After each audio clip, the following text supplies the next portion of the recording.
Hi class, this is Dr. Halstead. Welcome to week 3.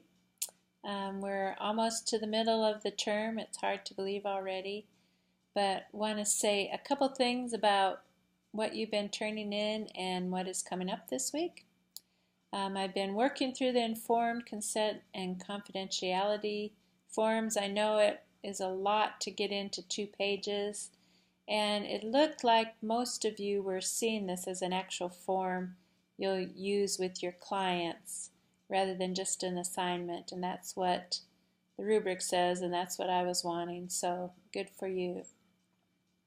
I am a little bit laxer on the plagiarism part of this. It's really difficult to get all the verbiage you need to in these legal forms or close to legal forms, but it looks like most of you were pretty careful about that and gave credit to Wilcoxon or the others you used when you were creating your form. So that's good.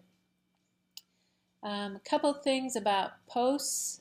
Some of you are still missing doing the citation in your post. It looks like everybody is putting the reference down, but be sure to do the proper APA format citation within your post so I know what information you're crediting to the reference you have at the bottom.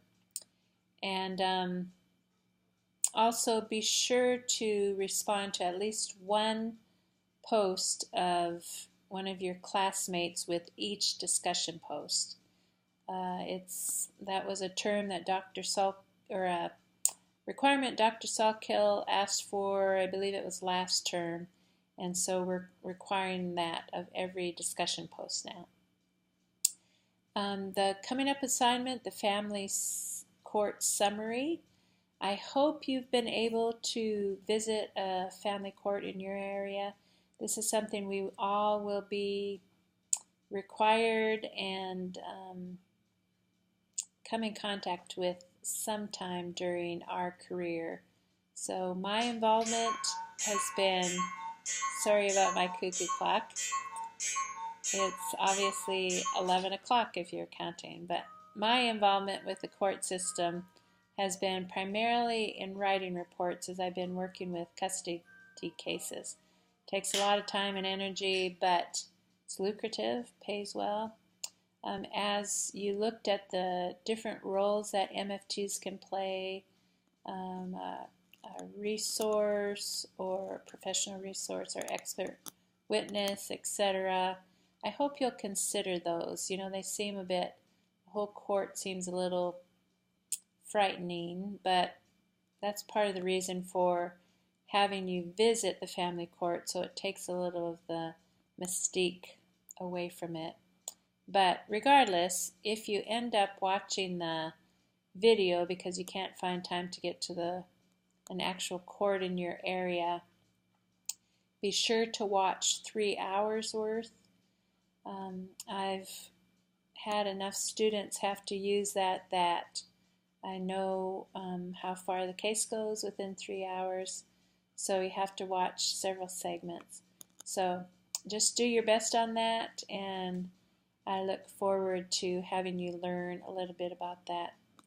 As you're seeing by now, a lot of awareness is being raised as you learn about the different ways you can get in trouble.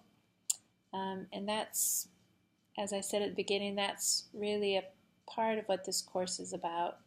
Not to scare you straight, but to help you know that this is something we have to take seriously. And when we have kind of the lives of people in our hands, there's some regulation that keeps us on our toes, and that's a good thing. For instance, I had a psychologist and an MFT, he had both licenses, who came to me.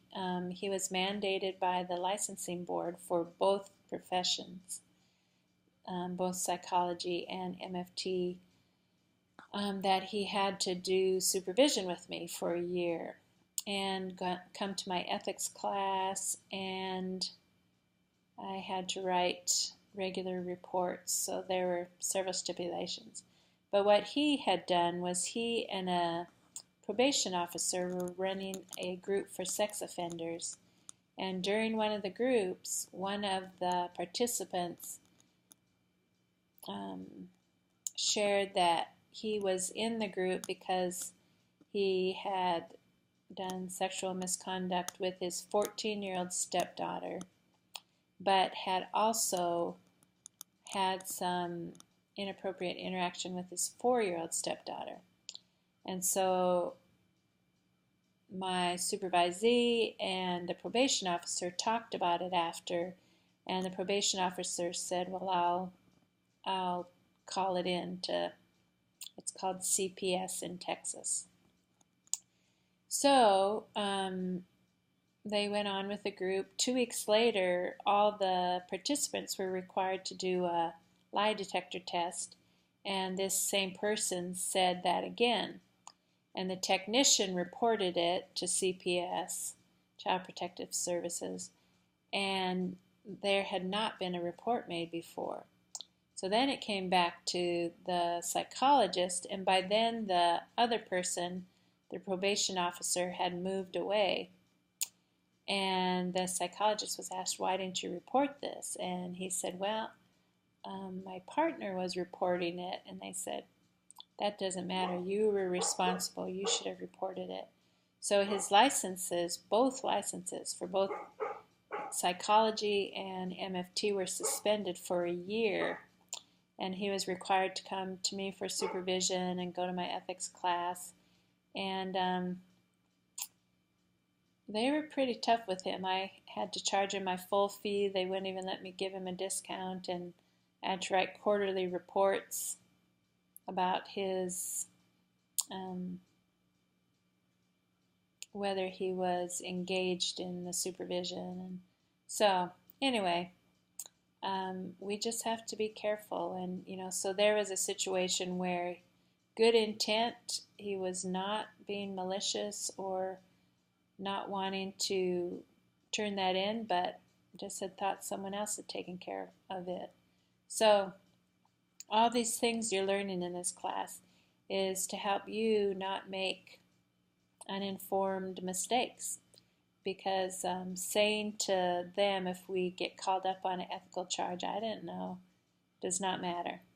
They do not take that as an excuse. So it's for our protection and for the protection of the public. So it's a good thing. So this was a long video, I know, but wanted to share that with you. And again, you're doing well. Hang in there and let me know if you have any questions. Take care. Bye.